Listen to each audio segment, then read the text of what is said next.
MSR has got a new tent, which is very different for this company. It pitches outer first, and that is a first for MSR. All their other tents are inner first pitching, which has some advantages, but a big disadvantage, which is if it's pouring with rain, the inner gets wet. Well, that won't happen with this tent because you pitch the outer first, and so when you hang the inner, it's in the dry. It's a tunnel tent. It's very roomy, and for the weight, it's only 2.4 kilos. But it's got ample room for 2 people, and a large porch for gear storage and for cooking. It's a 3-season backpacking tent. I mean, because it's so light, it's not a winter weight tent, but for 3-season use for 2 people, it would be a great little tent. And of course you can split the weight between the 2 people, and then it becomes really, really light. This is the Cascade Designs Neo Air X Lite, which is a well-proven mat, been around for quite a few years now, very popular and a very good mat. However, people do tend to have one complaint about it, which is this: it crackles, which some people find, very annoying. However, there is now a new version of the mat with no added weight and actually slightly warmer than the original, and it doesn't crackle. This, I think, is a great advance that some people will really love. We're on the Snow Peak stand, which is a big brand in Japan, but it's new to the UK market. And of interest for backpacking and wild camping is their range of cookware in titanium, which one of the things that caught my eye was they actually do a Sierra cup, which is something that 40 years ago was standard for backpackers in the USA. With a clip like that, you can hook it onto your belt and then dip water out of the stream when you cross one for a drink. And I haven't seen one of those for years.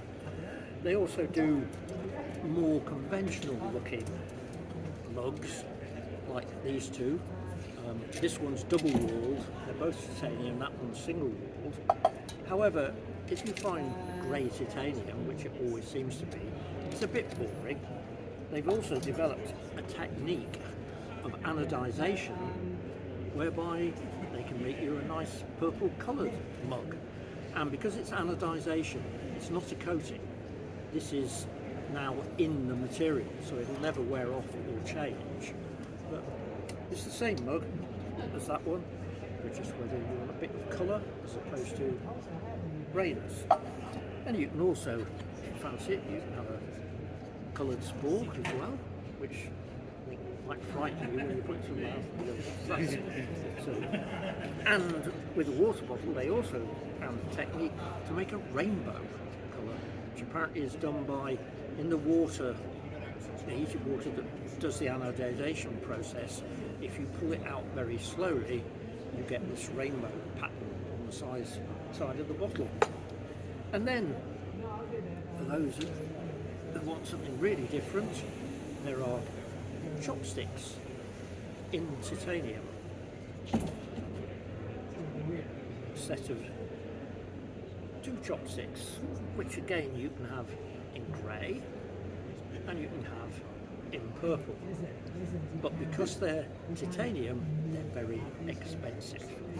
So I don't think somehow this is going to be a big product for most people. But it's interesting if you're cooking yourself a rice dinner and you want some authentic chopsticks and you don't want to carry bamboo ones with you. But otherwise, obviously, this is a very functional range. You've got titanium pots, which are very, very lightweight, in all different sizes. And this one, they nest inside each other if you want to carry a couple.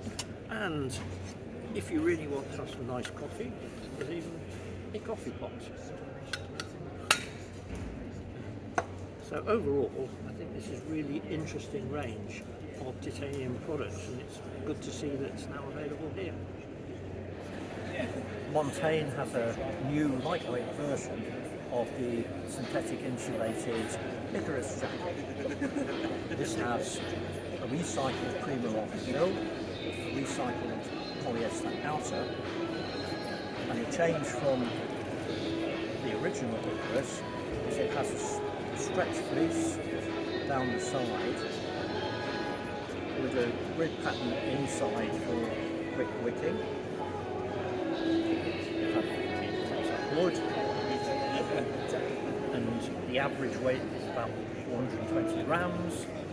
It comes in men's and women's sizes. This is one of the women's, and it costs 160 pounds. Crackhoppers have got an interesting new range of rucksacks coming in 3 sizes. This is the largest one, it's 36 litres, and it's got all the usual features you expect on a day pack these days. What's interesting about it is the back, because the back, which is a foam with channels in, which again is fairly standard, but this foam is made of 20% alga and only 80% EVA. And the thing with using the algae is it's environmentally friendly and it's removed in clean water before it's used. It comes from an algae bloom, it's cleared up, turned into pellets, and then you can mix it to make the foam. So this is a nice environmentally friendly story. And the resulting material is quite firm, but there's a bit of give in it. It'll mould to your back when you wear it. And I think that's the same. This is a good thing to do, and I expect to see more. And certainly Crackhoppers say they'll be running this through their whole range of packs eventually, and into footwear. And I say in the bag itself, it's zip round top with plenty of room inside. Also we've got good access to the contents, and they point out the inside is not black like many rucksacks, the idea being that it's easier to find things, and it's got the usual mesh side pockets and a stretch front pocket, and I think the range is a really neat set of rucksacks. A new and interesting item for camping, including backpacking, comes from Luminade, and it is a collapsible lantern. There's 3 versions. This is the big one, but there's 2 smaller ones as well. That one would be ideal for solo camping. They all have a solar panel on the top, so if it's sunny, you can move it out during the day, you can put it on the top of the pack, and it'll charge. But also you can charge it from the mains or from a power pack as well, because as we know it's not always sunny. Now this one is self-inflating. 2 small ones you have to blow them up. But when you get to this sort of size, of course, it can be really difficult blowing this up. And it also falls down flat, packing with a concertina pattern, so there's no need to blow it up. And twist it round, and there it is again. And they're very light. And obviously, hang this in your tent at night, and you've got a nice light all around, rather in the direction of one of a head torch. And I suppose, if you're going out at night, wandering around with the stars, you can take it with you. It's a lantern. You can put it on the ground when you don't need it. And I think these are really good, especially so you use the one for backpacks and just a small one. But if weight's no real object, and you're in a group and you're on lots of light, this would be fantastic. For this year, RAB has launched its first ever range of rucksacks, the Eon range. There are 3 styles, the Eon itself, the Eon Light and the Eon Ultra, and they come in sizes from 12 to 35 litres, so suitable for everything from short runs with very little gear through to an overnight bivvy. Now this one I'm holding is the Eon Ultra. This is a 28 litre model. There is a 20 litre one that's exactly the same design. And what's interesting about this is the harness is derived from running packs and harnesses.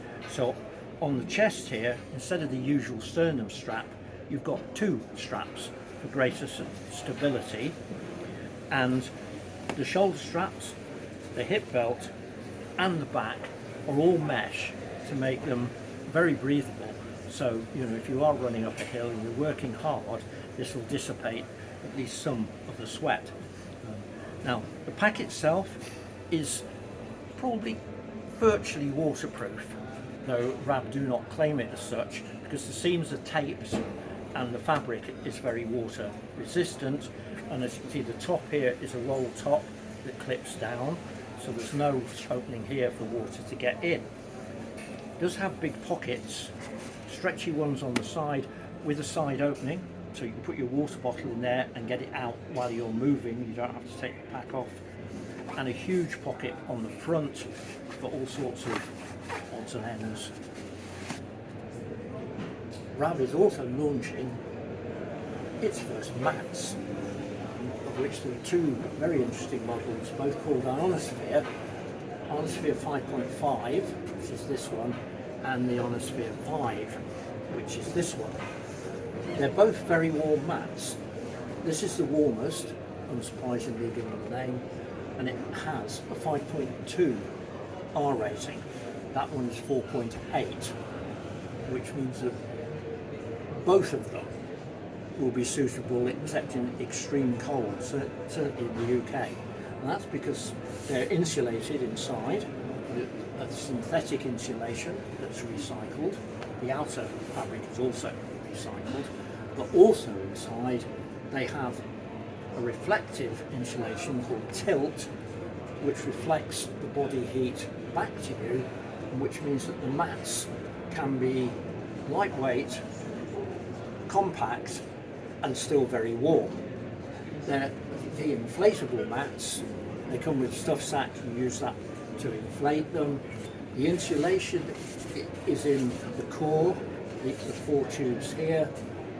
These outer tubes, which are bigger, are not insulated, and their main purpose is to stop you rolling off the mat. This one, the warmer one, is, see, a rectangular shape. The lightest one, which is this one, is tapered to also keep the weight down. This one's 475 grams, this one 580 grams.